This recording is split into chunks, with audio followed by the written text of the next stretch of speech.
Lux Occult is part of the Green Mushroom Podcast Network.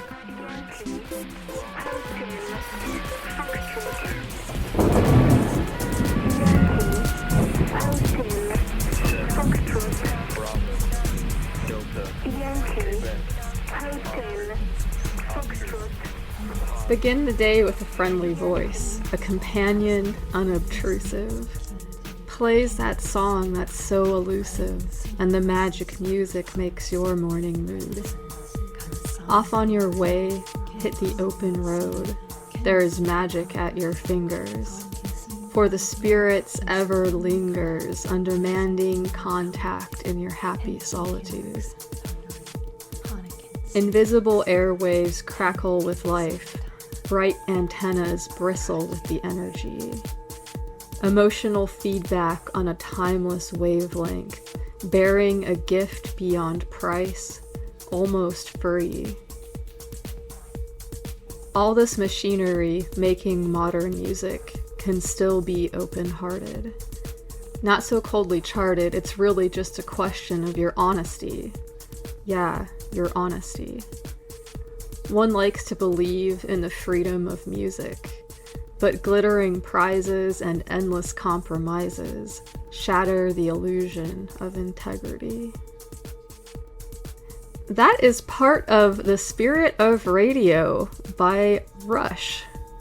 Hello and welcome to Lux Occult. This is the podcast where we gleefully taunt the mundane, butcher the Latin and most other languages, and we also discuss a variety of occult, esoteric, and adjacent topics, exploring the intersections of magic, science, art, philosophy, technology, and so much more through the lens of chaos magic. This is occultism for everyone. I'm your host, Lux Estrada, and if you're hearing the sound of my voice right now, that means that this show, and magic for that matter, are for you if you want them. There are a lot of different ways to be more free in the world, and using magic or making space for spiritual practice in your life can be one of them. As always, I don't speak for anybody but myself. People can, will, and should disagree sometimes with the things that I or my guests on the show say. How would we ever learn anything if we were all in agreement on all things at all times, after all? And like those who attempt to be reasonable should be willing to do, I can and often will revise my opinions or thoughts about things based on new evidence. Very excited to share the conversation I had with Per Andresen, who performs as the Tom O' Bedlam, about his new album, Everyday Elegies, and about magic and ritual, theater, music and performance, as well as about hypersigil tech and some of the ways that both he and I think about magic as it's applied to artistic pursuits. Per has been kind enough to give me a few pointers in the past regarding singing, and I think that many of the people listening to this show will find our conversation useful where it comes to their own magical or artistic work. We're in interesting times with the sort of decentralization of music. Artists like Chappell Roan wouldn't have been able to become popular by creating things in their bedrooms and then getting like massive fan support in the past in the same way they can now. There used to be a lot more rigid structures to how people would become famous, with a lot of gatekeeping and the rest, which I'm sure is sometimes still how it happens, no doubt. But the internet and social media has changed the landscape of everything, and the music industry is no exception to that. So I decided to share part of the song Spirit of Radio by Rush at the beginning of this because I feel like it sort of speaks to what's happening on the show here today. I'm really stoked to be able to showcase indie artists and to be able to share with you all what I learn in the process, which is often a lot. Before we get into it here, let me remind you all that if you like the show or the other work I've been getting into, you can support it on Patreon. If you do so, you can take a bibliomancy break with me, and there are currently no tiers or levels or whatever, so give as you will.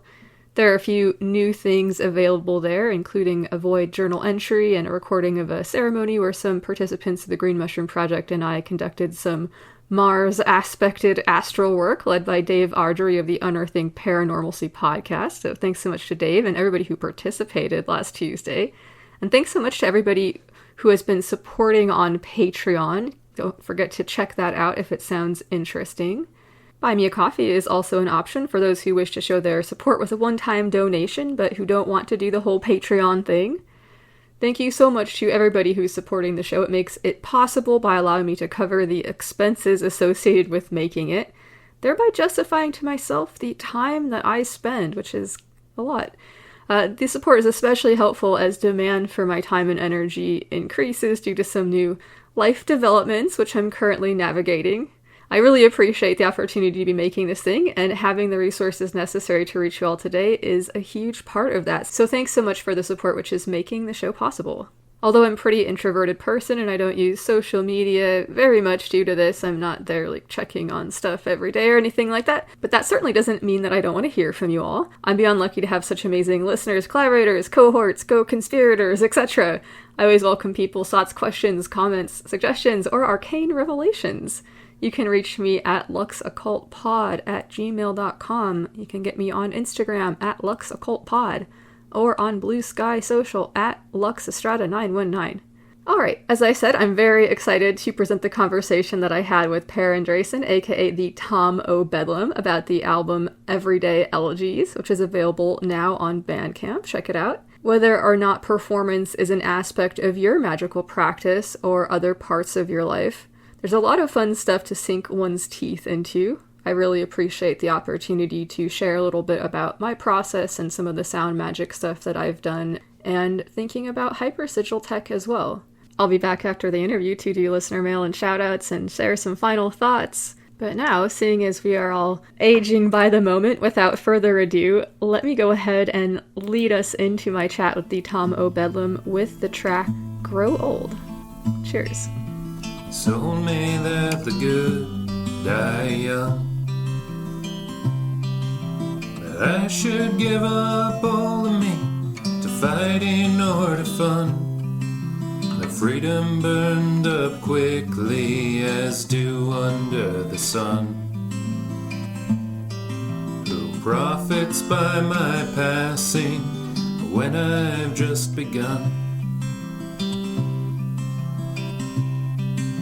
Sing about the monks and flames,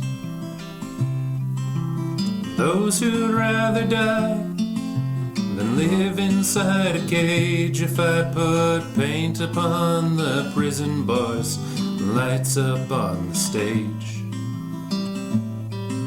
at least our minds can wander and engage.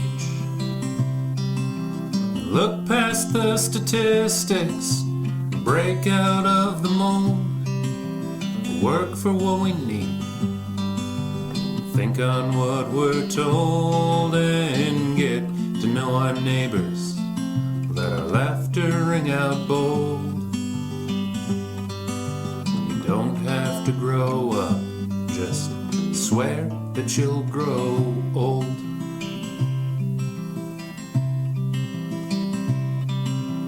My folks lost a lot of friends to AIDS. Patrick's Cabaret wore black back in the day. If they were still around, I wonder what they'd say. When I'm hopeless, I think they'd encourage me to stay, to look past the statistics and break out of the mold, to work for what I need, to think on what I'm told, and get to know my neighbors, let my laughter ring out bold. You don't have to grow up, just swear that you'll grow old.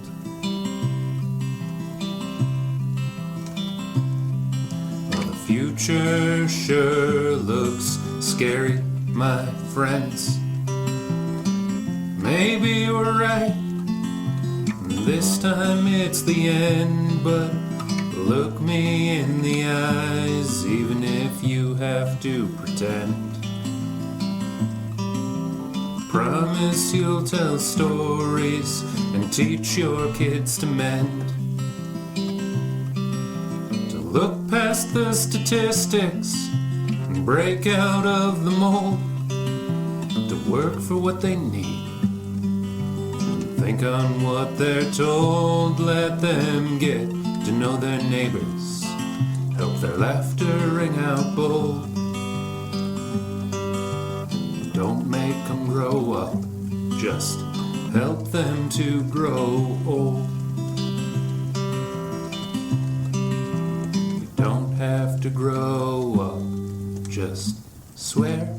that you'll grow old. All right, well, my guest today is Per Andresen, performing as the Tom O' Bedlam. Per, how's it going today? It is going well. How are you? Going all right. Well, I'm so excited to be talking with you tonight. We've spoken before a little bit about just, not for the show, but about music and about the idea of performance. You've actually given me some pretty cool tips about stepping into learning. I'm doing some like vocals for a song that I don't necessarily identify with, and how can I sort of like lean into the character that would be singing that song and get into it that way. And I think that that was really helpful and everything. And yeah, so I'm so stoked to be talking with you tonight about music and performance and all the rest of it. Well, I'm glad you found that helpful, and I'm really stoked to be talking to you. I listen pretty religiously to the podcast, and really appreciate sort of the level of insight and creativity that you bring to this work. So thanks for having me on. Oh, well, thank you so much. I really appreciate that. So I'm so excited to hear about the album that you are working on right now. Tell me a little bit about that. It's called Everyday Elegies, and it is I don't know how to talk about it in appropriate terms, so I'm just going to say that it is the manifestation of what passes for my faith in a future, and I really, really hope that it works for people. It passes with faith in the future. Could you maybe elucidate a little bit about that? I'm having a hard time right now. That's as okay. I think That is a lot okay. of us are. Yeah, for sure. Even before the most recent election, and I am not one of those cool anarchists who is out here saying that, like, well, it would have been shitty either way. I'm a scared anarchist who is out here saying it could have been a lot better or a lot less bad. But like, even before the election, right, I live in Minnesota, and we had our warmest winter on record last year, and it wasn't particularly close. You had to go back over 100 years to find a winter that was even comparable. And I live in Minneapolis, right, where in the wake of the uprisings after George Floyd's murder, we have expanded the police budget and not really made any meaningful changes. And I have kids is kind of the other part of this puzzle, is that when I was younger, I could afford anger. I could afford hopelessness. And I leaned on those as responses to a world full of fairly intolerable things. And my first kid was born in the summer of 2016.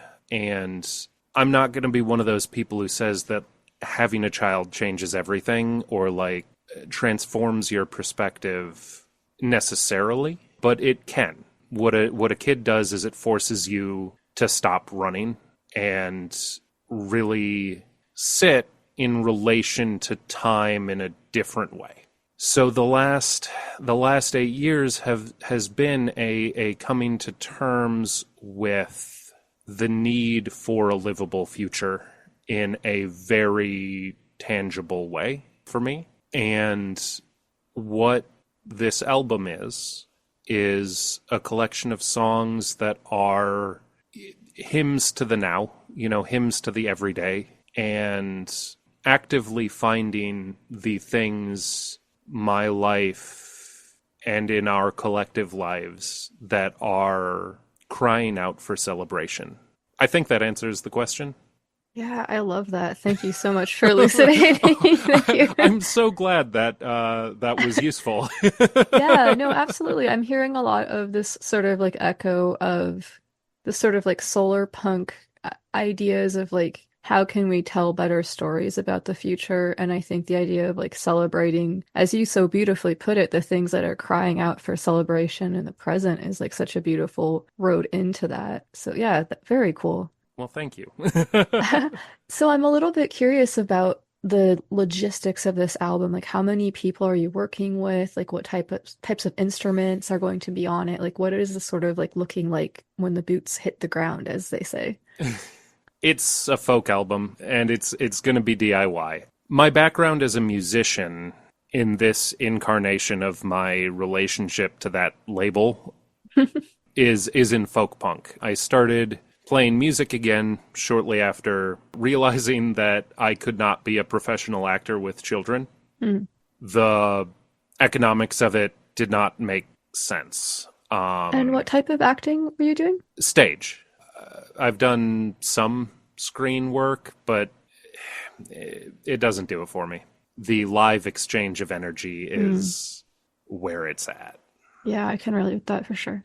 And so, sort of from the jump, singer-songwriter stuff, the Tom O'Bedlam emerged as a outlet for that performative impulse without the logistical overhead of theater. So it's always been a very stripped down thing, presentation.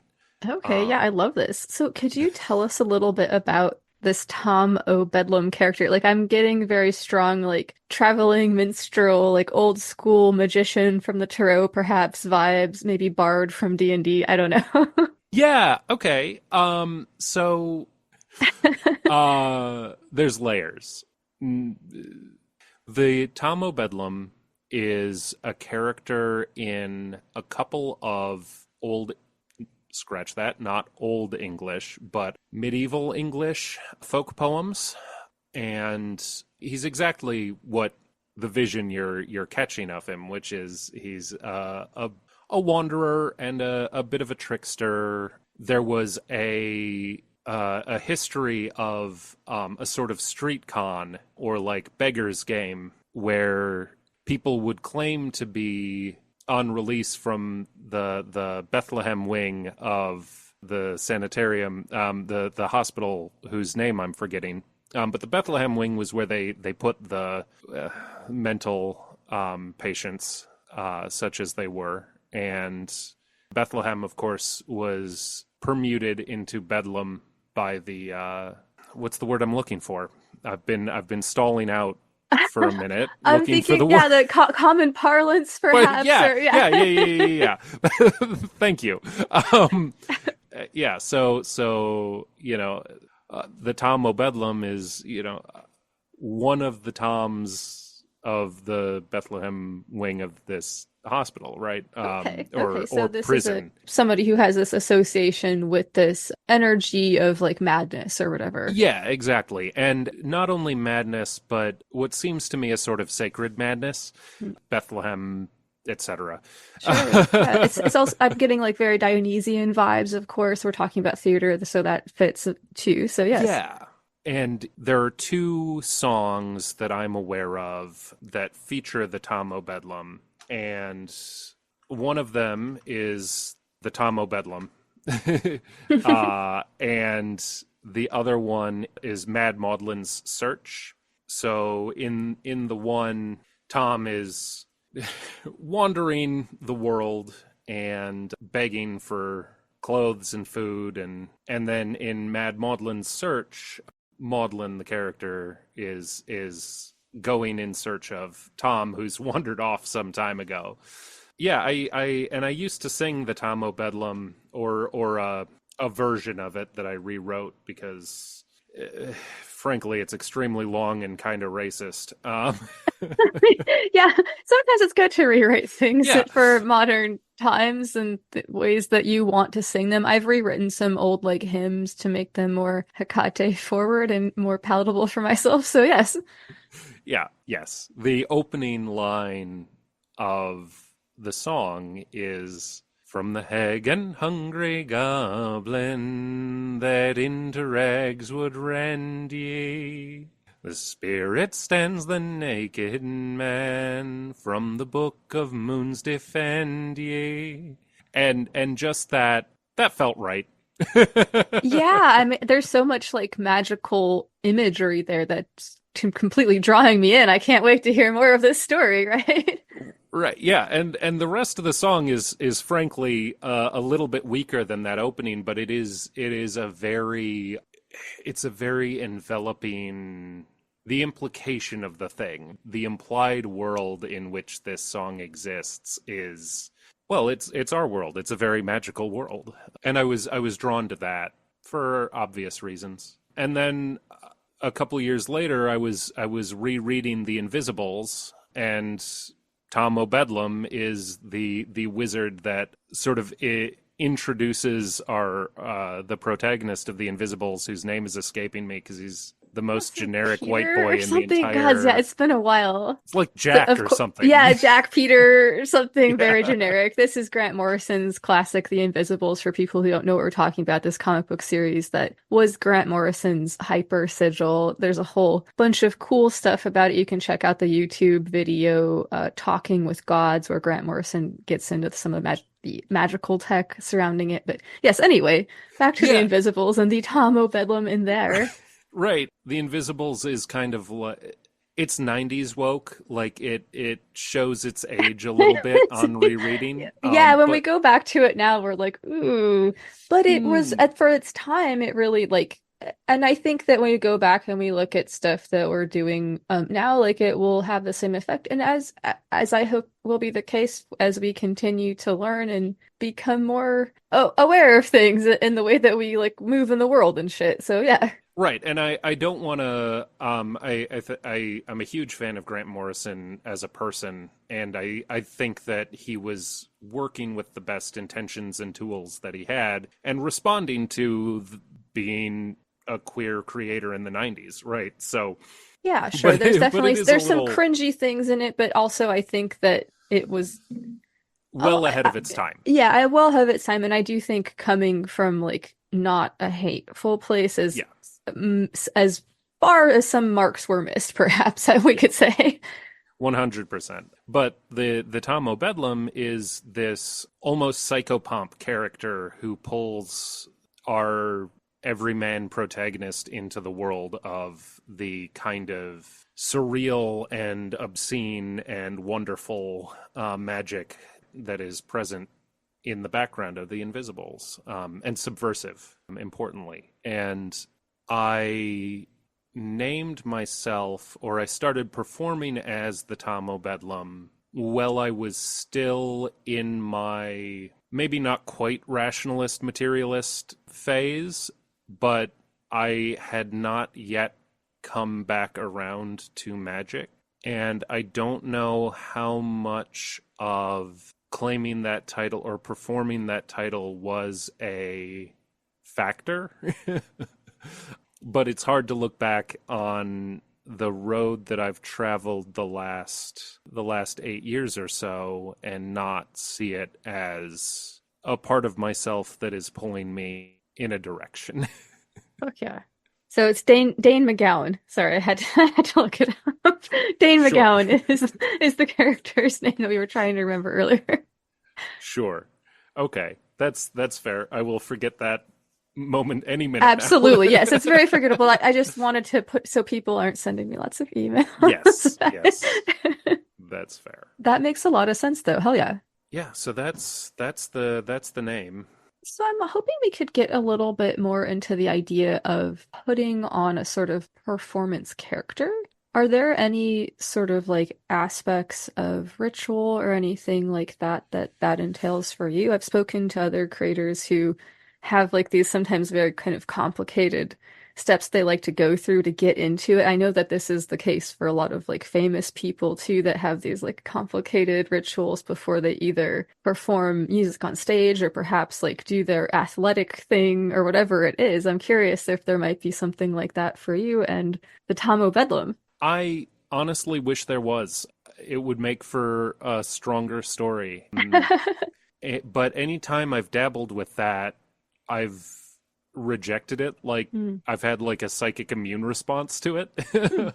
I think that my background is in theater.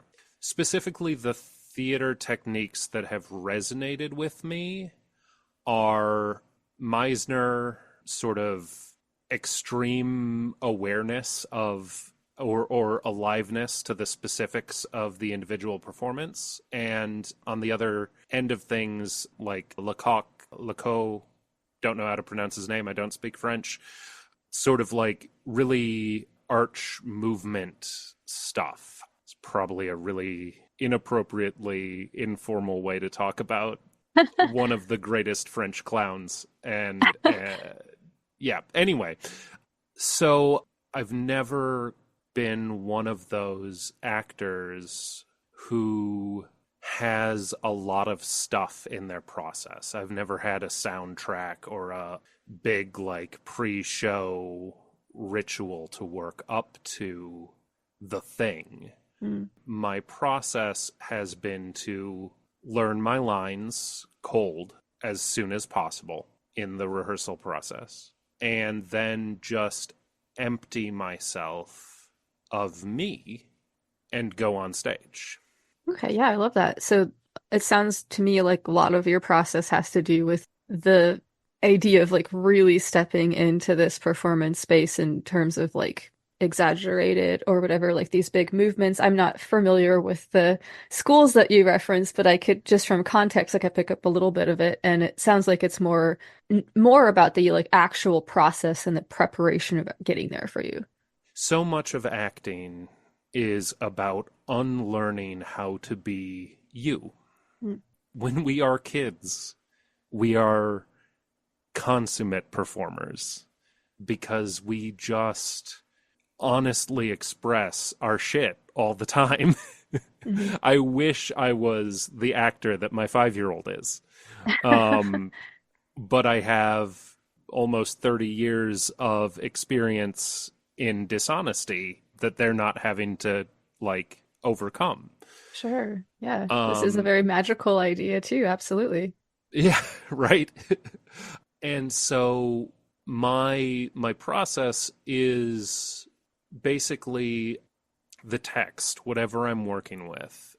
I know it deeply enough in my body that the whole building could start burning down around me and I should be able to find my next line. And how do you get into that? Like, how do you get that into your brain? Repetition. Okay, cool. Practice. I don't know. That makes total sense. Right on. But once it is cold, once you own that text, then whatever starts happening in the space, you can respond to. You can just relax so that everything that hits your ear comes in fresh, and everything that you're saying for the first time. And your body is alive to the reality of that because you can just empty yourself of foreknowledge, like 90%, right? And relax into this imagined reality. I don't know if that makes a ton of sense, but it feels accurate. No, that makes a lot of sense. Yeah, that totally makes a lot of sense. Like once you, as you said, sort of own the space of this piece, you can step into it and really live there and not have to like worry about how you move there because you're at home there. So yeah, fuck yeah. Yeah.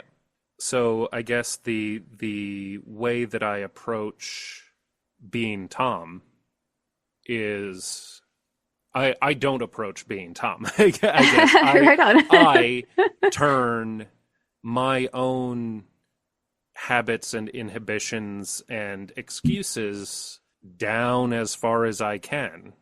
And what comes through must be the character, must be Tom, because that's all that's left.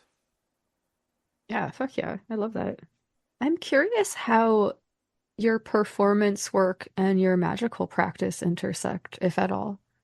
I am going to give the cop-out answer, and then I'm going to walk it back. Okay, I love it. The cop-out answer is that art is magic, because Alan Moore said so.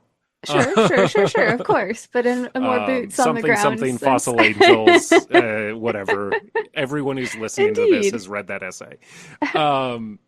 The actual answer is no, because that is the actual answer. The interesting answer is that I don't work a lot with tools or much of anything else. I have some patterns of performance for the magical work that I do because they feel good, but almost entirely what I'm doing in ritual is the same thing that I'm doing in performance, which is that I'm turning my mundane inhibitions down. You know, the shit that I need to have up to be a functional person with a full-time job and a side hustle and another side hustle and kids.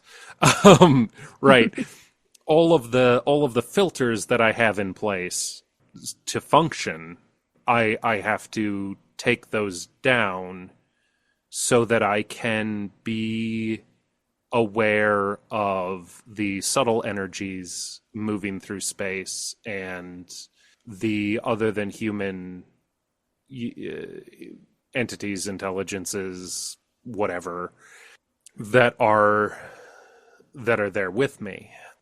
And that is practice in ritual that is made much easier by my experience doing live performance, live theater, because when you have had the experience of being on stage and giving that energy, like dredging up the energy to inhabit a role, physically, emotionally, projecting that into, willing that into existence, really, and having that reflected back and redoubled by the audience, by your scene partner, like the tangible exchange of energy that happens in that space is undeniable. And once you've had that undeniable experience, it is much easier to tune into it on smaller, more subtle levels. Yeah, that makes a lot of sense. Fuck yeah. Thank you. Well, I appreciate you taking the time to chat with me tonight, and also other times that you've been willing to hang out and give me some good advice about performance and stuff like that.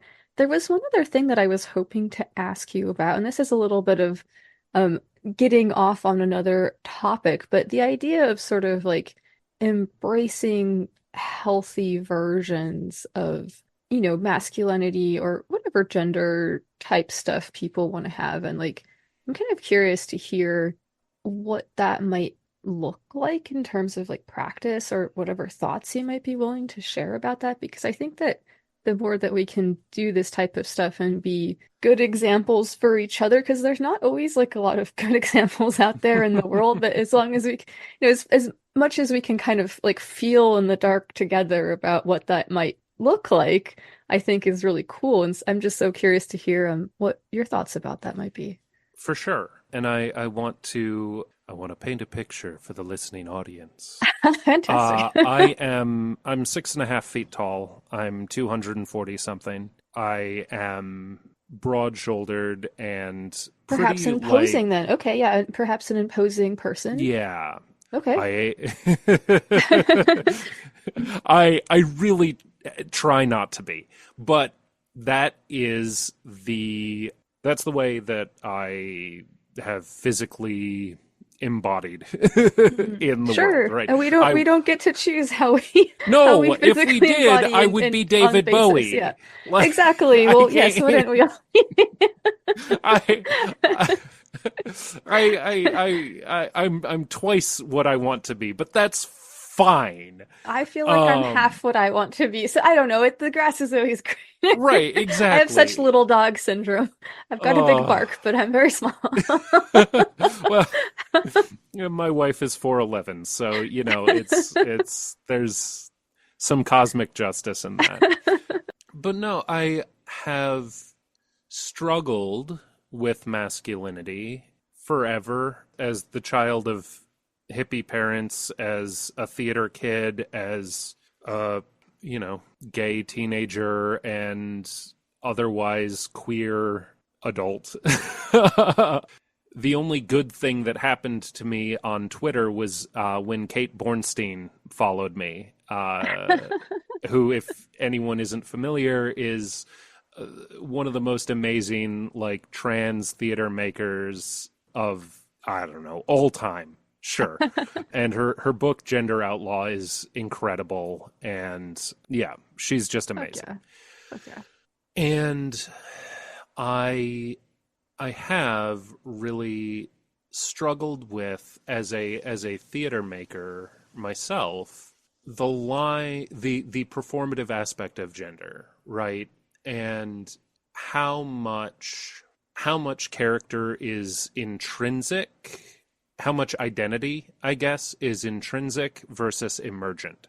And how do I deal with my intrinsic experience of being a holistic human with my emergent experience of having a unavoidably masculine physical presence? And I've played with that in a lot of different ways. And I've tried to reject my physical presence, and I have to varying degrees accepted it. And in the wake of an election that seems to, in no small part, have been decided by the influence of the manosphere, I feel like it is now irresponsible for me to reject. It is essential for me to accept the emergent identity of masculinity and to recapitulate it in a way that is, at the very least, less destructive, but ideally embodying that nurturing, curious, and caring, I guess, a way of being male. Not that any of those, and I struggle with it, right? Because I don't think that any quality is masculine, right? I don't think any quality is uniquely feminine. I think that there is a real, if constructed, masculinity and a real, if constructed, femininity. And I might not like that, but I don't like highways either, and I still drive on them. Sure. Yeah. I think that's a good way of putting it.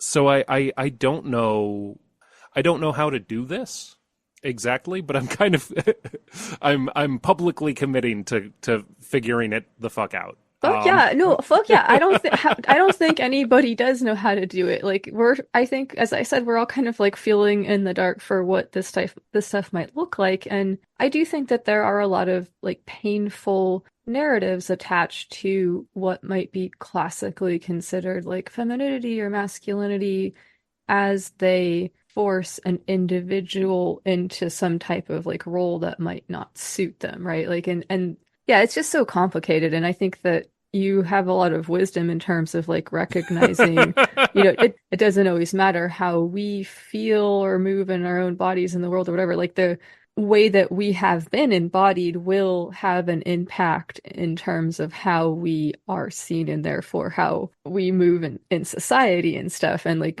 we can pretend that that's not the case, but the world will definitely have a way of waking us up to that being a thing for other people, I think, is one way of thinking about it. So yeah. Yeah, 100%. And that's not to say that anyone else, by all means, take the steps to change your embodied existence. Yes, absolutely. In ways that fit. Yes. Right? Yeah, people should do as they please with their bodies. Absolutely. Like, yeah, just my own kind of experience personally of like not feeling a super close association with how I thought that would, I don't know. Yeah, my own journey with it has been an interesting one in terms of coming to terms with how much that is actually a thing for a lot of other people, and as it, and getting to like be comfortable with that and understand that, right? Yeah, I guess this is a statement about art, so it's a statement about magic, so it's a statement about life, but I truly, I don't believe that art is complete until it's been shared, because I experience the input and the active imagination of the audience as being a co-equal part in the practice of doing art. Mm-hmm. And so I'm grappling with, the ways in which other people's creative interpretation of their experience of me is an intrinsic part of my meanness. Regardless of how much or how little I like their interpretation, right? Mm-hmm. And again, I'm only speaking to me. I encourage anybody to do what they need to do. And if that means surrounding yourself with people who reflect the you that you want to experience yourself as, or I don't know if that's a dismissive way of phrasing it. I don't mean it to be.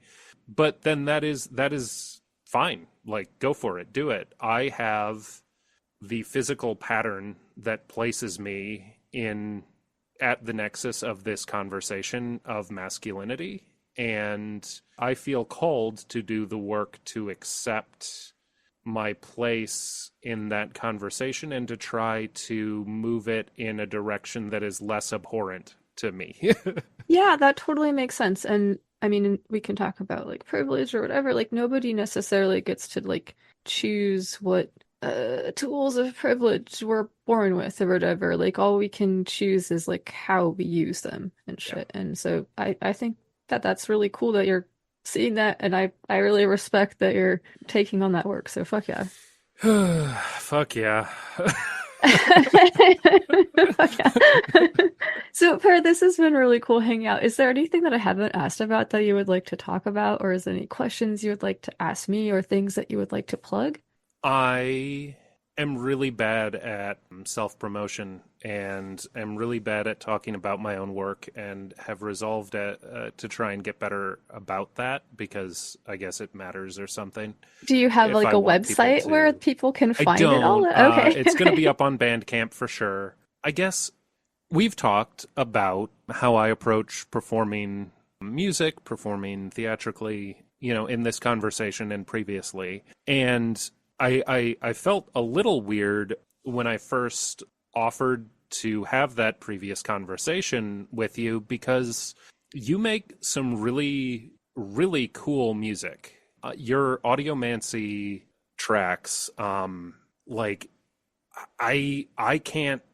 don't think in the dimensions that you do about music. And I am kind of consistently blown away by the sort of work that you produce. Oh, thank you. That's very kind of you to say. Probably the reason it's hard to get your head around any kind of like theory attached to it is because I'm a rank amateur and I do it all by ear in terms of like what sounds good to me. So like, look, it's probably very weird. No, it is, but it's effective, and it's. I also don't have a lot of musical theory background. Like, I've got enough to know how guitars work, but I don't have a brain that works in terms of that finds the same sort of through lines and stuff that you're able to pull out of production. I think. I don't know. Somebody might disagree with me. I mean, I'm not sure. Like, I think that maybe somebody who knew a lot about music could maybe like pick apart whatever I do and probably tell me all the things I'm doing wrong or whatever. But yeah, I do have to give a lot of credit to my helper Pontos, my unseen helper, who has been a huge aspect of a lot of my musical projects. I think there's a lot of aspects of it of just kind of like stepping into this creative torpor. And I can't 100% tell you like exactly what happens while I'm in that space, but when I step out of it, there's either a track or like the most of a track there. So it's a very like touch and go kind of thing. I'm not like trained. It's like this kind of fucked up like magical space that I can enter into, but I don't know if I'll be able to do it forever. So who knows, right? Like, but at a certain level, right? That's what I would call flow state. Sure. Oh yeah. So like, not to diminish it in any way, but just to say that like that's to some degree, that's an aspect of any honest creation. I think you're right. Yeah, for sure. Because like now that I'm really unpacking that, it's true of and other types of flow states. You know, we enter into these things like with certain types of workouts, and that's, you know, what can be enjoyable about them. So yes, of course, like sometimes I start doing yoga and I'm not quite sure what happens in between, but then I'm done. I feel great or whatever, too. Right. So yeah, absolutely. But I guess I would ask you, as someone who does magic and music with maybe a little bit more intentionality, as opposed to capital I intention, and rigor than I do. In what way would you link if you were to create a sonic hypersigil, whatever, words are bad, um, for this moment, you know, in what way would you try and link that and activate it, fractalize it out into the world? Like, I fucking love this question. Thank you. Yeah, this is actually such a cool question because this is so like useful too in terms of like how might people like utilize the types of thinking that I use. So, and this is actually something that I can answer because I have thought about it. good. So this is actually, it's very inspired by some of the work that Temple of Psychic Youth has done. The idea that you can take like a tiny snippet of something and insert it like into your work. Contagion is a sort of like magical thinking touchstone that like, you know, if something has touched something else, like it gets a little bit of that energy on it or something like that. Or the idea that a saint once touched this cloth makes it holy now. Or things like that, like this idea of magical energy being sort of like contagious or being spreadable is something that I've worked a lot with in my sonic work and other types of, I think this is a huge touchstone in a lot of types of magic, so this shows up all over the place. So if I wanted to make some type of a sonic sigil creation to encapsulate the moment that we're having right now, I think I would definitely want to take snippets from this conversation that you and I are having. I would probably take some samples from some of the songs of yours that I've played on my show before to kind of like link that into the show itself as well, like pepper it throughout time. I might take some of the things that you've written on the Discord server and like read them out loud, but then I might like put it in reverse or something like that so that you weren't sure what they were. And so I don't know, I might like, you know, do things like that where I would add all of these like elements of the time and place and people and kind of like make a sonic collage out of it. Cool. So yeah, a lot of my work is Yeah. a sort of like sonic collage type of a thing. That's very fun.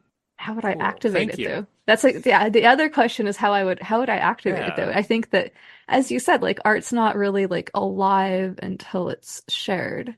So I think that the way that I would activate it is I would probably do some kind of like a ritual in terms of like physical stuff here, but that would be linked to the song's release for like other people to hear it. Mm-hmm. And that would be the sort of like feedback loop being completed. Okay. Yeah. Okay. But yeah, I love that question. Thank you. I love that. Thank you for taking that long walk with me and finding like that was a very cool answer. I really, it sounds so simple when you say it. No, honestly, and it is fucking simple, and it's difficult to actually like explain when you go to like write out an essay about your process of like making this thing or whatever. But thank you for asking a question like that where I could like explain how simple parts of it really are. So yeah, I enjoy that. Appreciate it. Good. Well, I'm gonna sit with that answer for a while. You know, as a folkie, you know, in my world, maybe it's stealing chord progressions from, I don't know, pop country songs and fucking with them until they mean something. I don't know. I'm gonna be sitting with that. All right, right on. Well, Per, this has been super fun. I really appreciate it. Do you have any last words of advice for the listeners and I that you would like to offer? Well, in light of what you just said, I mean, I think it's really the responsibility of the listeners here to help me immanentize this important work by going on my Bandcamp, the Tomo Bedlam. That's apostrophe Bedlam. Absolutely. And, There'll be links in the show notes and description. listening the hell out of my upcoming album, or I guess it will have been released by the time this airs, Everyday Elegies. If you're a longtime listener of the show, you will have already heard my track, The Magician and the Machine, a couple of times. That's on there in a much higher sonic quality, as well as some other songs that are also good too. So Fuck yeah. And there's going to be a couple of them played as part of this episode is the plan. So hopefully you'll Yes. be enjoying those as well. I really hope they stick around. Thank you so much for having me on. This has been a ton of fun. Yeah, thank you so much for coming on, and thank you so much for the great advice that you've offered in the past in terms of like singing stuff and everything else. I really appreciate it. Absolutely. And for anyone on the Discord, my DMs are open if you want to talk about performance or the sort of craft of writing, because I'm not much of a musician, but I'm a very if you have something that you need to write, I can probably help you write it. Okay, fuck yeah. Well, that's a very valuable skill to have. That Fuck yeah. toolkit is deep. So Nice. hit me up if you need Oh yeah, well something. that's very generous of you. Thank you. Yeah, absolutely. 3, Romeo, 2, 4, Yankee, Romeo, 7, Bravo, Delta, Quebec. All right, thanks so much to Per Andresen, aka the Tom O'Bedlam, for joining me. And also thanks for letting me play some of these songs on the show and for the help that he's given me with some vocal stuff and the thoughtful contribution he often adds to our discussions on Discord. Fuck yeah. Definitely check out the show notes for a link to the Tom O'Bedlam on Bandcamp, and you can find Everyday Elegies there. I'm going to close the episode by playing you all another track from that, so stay tuned. I appreciated the opportunity to share a little bit about making my sound magic shit, which is very much inspired by some of the stuff that Temple of Psychic Youth has done. You can check out my conversation with Tom Banger, who was the head of the North American branch of Temple of Psychic Youth back in the day. That's episode 96. Before I let you all go with a few final thoughts, let me first say thank you so much to the people who are making it possible for me to make this show by giving on Patreon or buying me a coffee, and to the people who are supporting the show by spreading the word. Tell all your friends, allies, and magical associates about it, as well as everybody you meet at the next PTA meeting, choir rehearsal, bake sale, anarchist collective, coffee clutch, seance, or ceremonial potluck you attend. You can also post about it on social media or write a positive review where that's possible. Both of these things are super helpful, so thank you so much to everybody who is doing so. And yes, don't forget to smash the fucking shit out of that follow or alarm button or whatever it is on your pod-catching app or wherever you're listening or watching this, so you can get updates when new episodes come out. If you want to come and hang out and talk about magic in a consent-centered space and be inspired by cool work that people have going on, you can hit me up for a link to the Green Mushroom Discord server, home of the Green Mushroom Project and Void House. Green Mushroom Project is an ongoing group magical working based on the metaphor of the relationship that some fungi share with some plants. In a nutshell, if we, the magical practitioners of Green Mushroom Project, are like a forest of trees, the mushroom current connects us and strengthens us in unseen ways. In addition to this mycelial web, there are the mushroom spores, which are like little packets of the current's energy, or microservators, if you will, which can be applied to situations as needed by any participant. Green Mushroom Project's newest experiment, Void House, is about investigating the healing and alchemical properties of consent, providing consent education to magically inclined people, and organizing consent-centered magical spaces for group work both in person and online.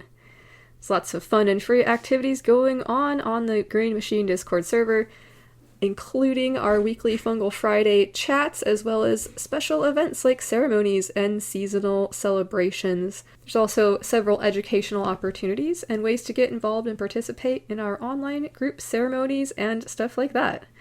As always, much love and much love to everybody participating in the Green Mushroom Project, regardless of what that looks like for you and your practice. It continues to be such an honor and such a privilege to be sharing this journey with you all. You can reach me at luxoccultpod@gmail.com or get me on Blue Sky at luxestrada919 or on Instagram at luxoccultpod for a link to the Discord server. Alright, let's do listener mail and shoutouts.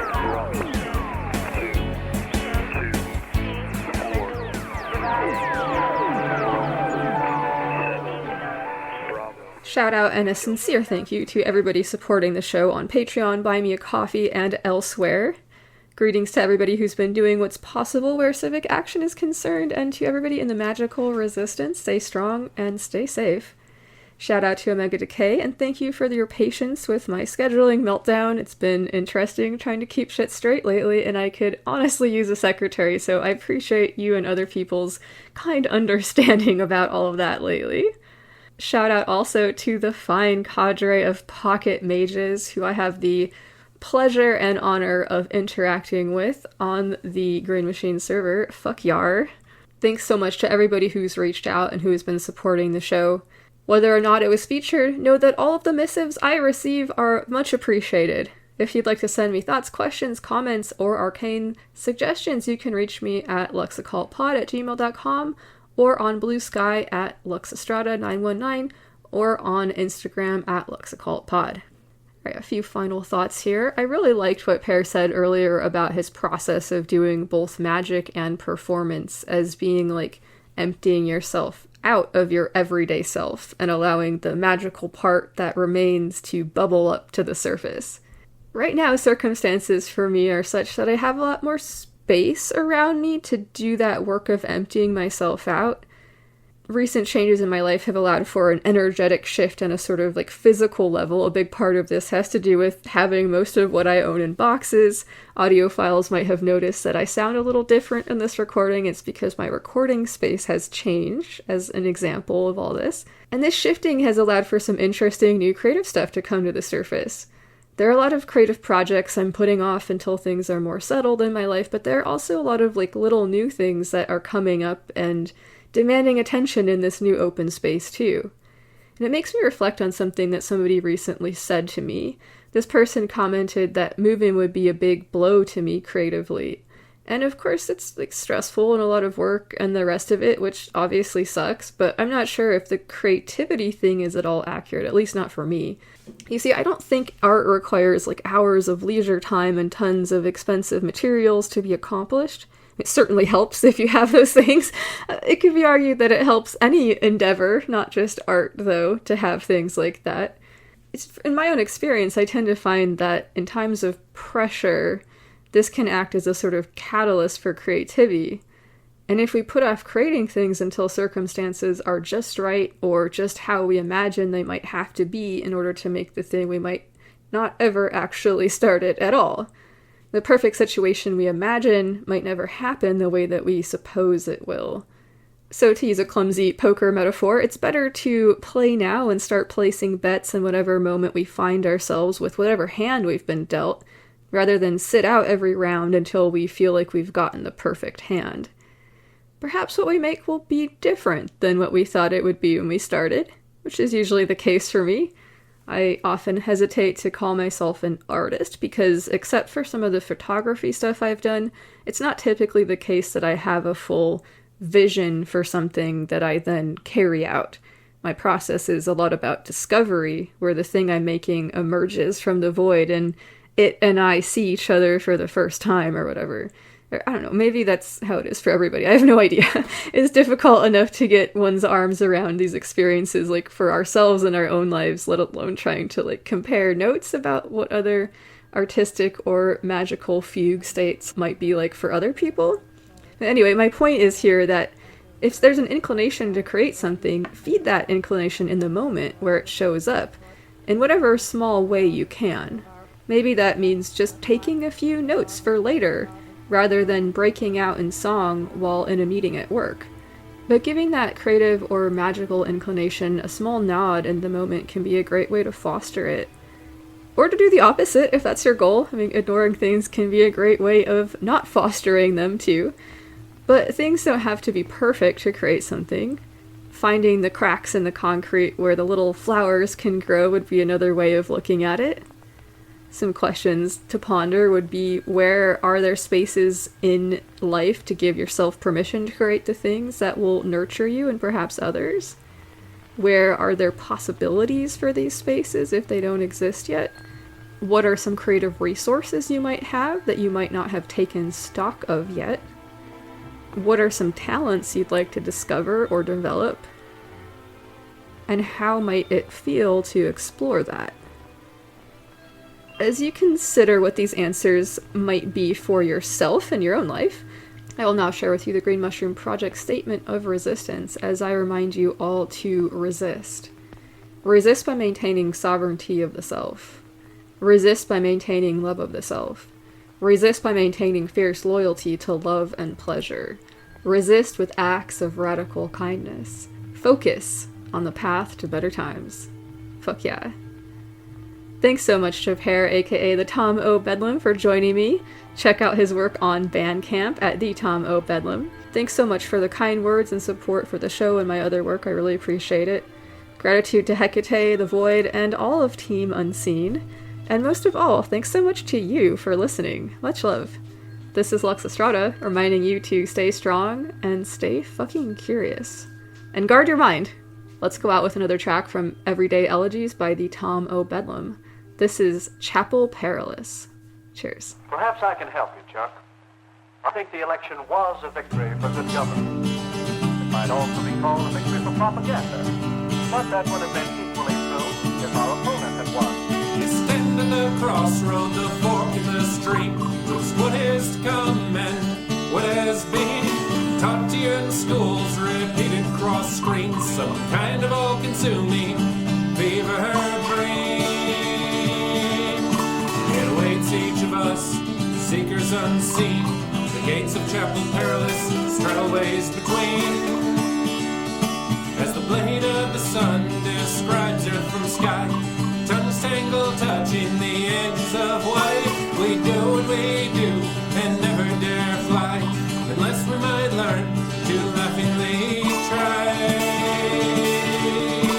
Beyond this point we'll speak the truth or swallow all lies. When we pass the Chapel Perilous, you and I. And if we're lost in darkness, let us stumble down the road toward a future far too certain, where we all do what we're told, sitting humbly watching TV, complaining that we're old. Mindlessly consuming anything that we're sold. At the base of a mountain of aluminum cans, we'll beg for enlightenment from any old man. The truth is they might know a sliver of the plan, and calling it wisdom doesn't mean they understand. Till we can discern what's true by our wingspan, Chapel Perilous measure us more by the question of if there's a future, one worth finding, where we call on each other and welcome the lighting to shine in the spaces we left darkened. The pain's a reminder of how we were born. Jackie Onassis got blood on her dress.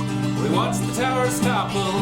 Nevertheless, the bomb damned men to be gods of this mess. COVID made us hermits, blissed out or stressed. Whatever the moment, let us be blessed. Chapel Perilous promise, put us to the test. Let's push toward a future, one worth finding, where we call on each other and welcome the lighting to shine in the places we left darkened. Pain's a reminder of how we've been growing. This pain's a reminder of the words we've spoken.